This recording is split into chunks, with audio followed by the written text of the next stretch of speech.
الحمد لله نحمده ونستعينه ونستغفره ونؤمن به ونتوكل عليه ونعوذ بالله من شرور أنفسنا ومن سيئات أعمالنا من يهده الله فلا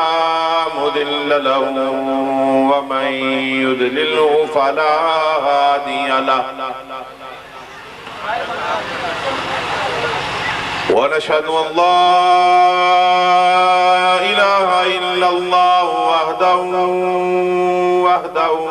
وحده لا شريك له ونشهد أن سيدنا وسندنا وحبيبنا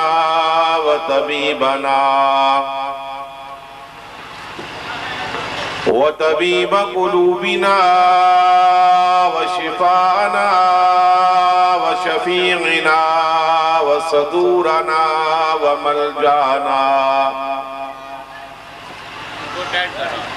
وملجانا ومأوانا محمدا عبده ورسوله أما بعد فأعوذ بالله من الشيطان الرجيم بسم الله الرحمن الرحيم ولو أنهم إذ ظلموا أنفسهم جاءوك فاستغفروا الله واستغفر لهم الرسول لوجدوا الله توابا رحيما صدق الله العظيم وصدق رسوله النبي الكريم قال الله تبارك وتعالى في شان حبيبه إن الله وملائكته يصلون على النبي يا أيها الذين آمنوا صلوا عليه وسلموا تسليما اللهم صل على سيدنا ومولانا محمد وعلى آل سيدنا ومولانا محمد وبارك وسلم میں نے آتے درود پڑھی ہے اور آپ لوگوں کی آواز نہیں آئی اللہ تعالیٰ کا فرمان آپ کو سنایا جس میں رب کا حکم ہے کہ اللہ اور اس کے فرشتے اپنے نبی پر درود پڑھتے ہیں اے ایمان والو تم بھی اپنے نبی پر صلاۃ و سلام پڑھو تو جب بھی آیت پڑھی جائے تو بآواز بلند درود پڑھنا واجب ہو جاتا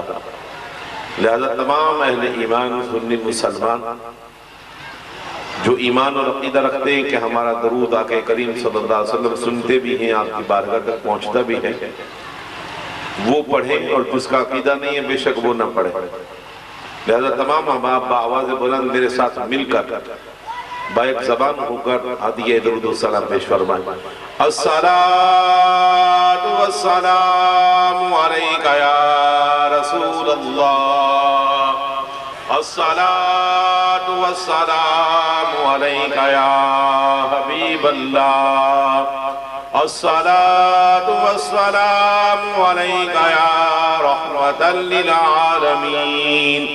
الصلاة والسلام علیکہ یا شفیع المذنبین دیروز بستان سرا ہمتوتیان خوش نوا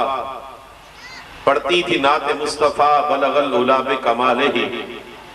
بلبلے بھی چار سو لے لے کے ہر گل کی بو کرتی تھی باہم گفتگو کشفت دجا بجمالہ کمریاں بھی شوق میں ڈالے ہوئے سر توق میں کہتی تھی اپنے ذوق میں حسنت جمیع و خصالہی چڑیوں کے سن کے چہچہے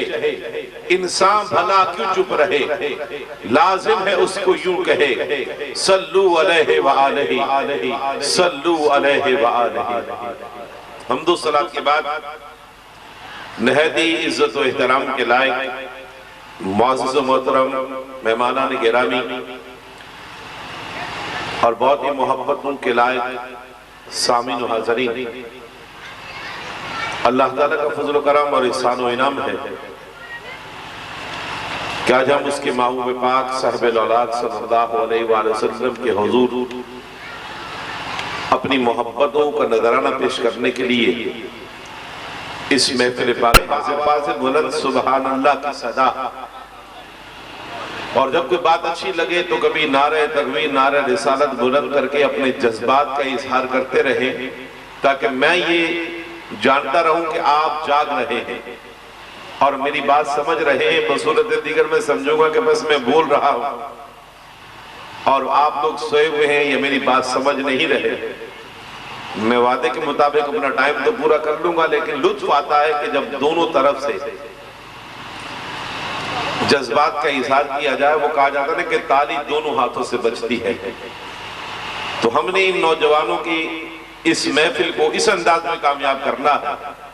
کہ اپنی محبتوں کا اظہار بآواز بلند سبحان اللہ کی صدا بلند کر کے، جو اللہ کا ذکر ہے اور صحابہ کرام کی سنت انشاءاللہ تلاوت کی گئی آیت مبارکہ کے حوالے سے گفتگو کرنے کے بعد اگر وقت بچا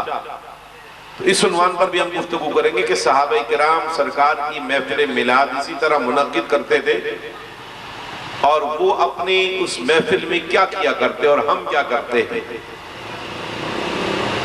تو میری دعا ہے کہ اللہ تعالی ہم سب کو مل جل کر اس محفل پاک میں بیٹھنے کی سننے کی توفیق عطا فرمائے۔ ایک بار بآواز بلند مجھے سبحان اللہ کہہ کر بتائیں کہ آپ کیسے کہیں گے سبحان اللہ، اور ایک مرتبہ درود شریف پڑھتے ہیں اللہم صلی علی سیدنا مولانا محمد وعلی آل سیدنا مولانا محمد مبارک وسلم۔ محترم سامعین و حاضرین، آج کی اس محفل پاک میں ہم سب اس لیے حاضر ہوئے ہیں تاکہ اس محبوب کریم صلی اللہ علیہ وآلہ وسلم کی بارگاہ میں نذرانہ عقیدت پیش کریں کہ جن کے صدقے جہاں ملا، اسلام ملا اور قرآن ملا۔ یہ مقدس محفل ہے اس لجپال کی جو یتیموں، بے کسوں اور غریبوں کا غمخوار بن کے آیا۔ یہ بزم ہے اس مزمل و مدثر کی کہ جس کے دامن میں اقوام عالم کو پناہ ملی۔ یہ محفل ہے اس محبوب یکتا کے، اس خالق یکتا کے، محبوب یکتا کی کہ جن کی آمد پر جنت کی حوروں نے سلامی دی، فرشتوں نے استقبال کیا اور ساری کائنات جھوم اٹھی۔ اور یہ تقدس بھرا تذکرہ ہے اس رسول محتشم نبی محترم صلی اللہ علیہ وآلہ وسلم کا کہ جن کی حیات طیبہ کو ساری انسانیت کے لیے اسوہ حسنہ قرار دیا گیا۔ میں نے قرآن مجید فرقان حمید سے جو آیت مقدسہ تلاوت کی ہے، اس آیت مبارکہ کی روشنی میں اس عنوان پر چند باتیں آپ کے گوش گزار کرنا چاہوں گا کہ گناہوں کی بخشش کس ذریعے سے ہوتی ہے، اور جب انسان سے غلطی ہو جاتی ہے، خطا ہو جاتی ہے، گناہ ہو جاتے ہیں اور وہ چاہے کہ مجھے معافی مل جائے تو معافی کس طرح ملتی ہے۔ اللہ تعالیٰ قرآن پاک میں اس حوالے سے ہماری کیا رہنمائی کرتا ہے۔ چونکہ انسان سے غلطی کا سرزد ہونا، گناہ کا سرزد ہو جانا، یہ فطری عمل ہے، اور یہ عام طور پر کہا جاتا ہے کہ انسان خطا کا پتلا ہے، یعنی اس سے غلطی ہو سکتی ہے، گناہ ہو سکتا ہے۔ پھر شیطان تو انسان کا ازلی دشمن ہے، وہ ہر موڑ پر، ہر مقام پر انسان کو بہلانے کی، پھسلانے کی کوشش کرتا ہے تاکہ یہ راہ راست سے بھٹک جائے، اور وہ کئی مقامات پر کامیاب بھی ہوتا ہے اور انسان غلطی کر بیٹھتا ہے، گناہ کر گزرتا ہے، لیکن بے شمار غلطیاں اور گناہ کرنے کے بعد جب انسان اپنے رب کی بارگاہ میں حاضر ہو کر خلوص نیت سے معافی مانگتا ہے تو اللہ تعالیٰ کمال رحمت کرتے ہوئے اس گناہ کو معاف کر دیتا ہے۔ اس لیے کہ نبی کریم صلی اللہ علیہ وسلم نے ارشاد فرمایا ان اللہ حی کریم یستحی ان یرد ید عبدہ صفرا، کہ اللہ تعالیٰ بہت زیادہ حیا والا ہے، بہت زیادہ کریم ہے، رحیم ہے، اسے اس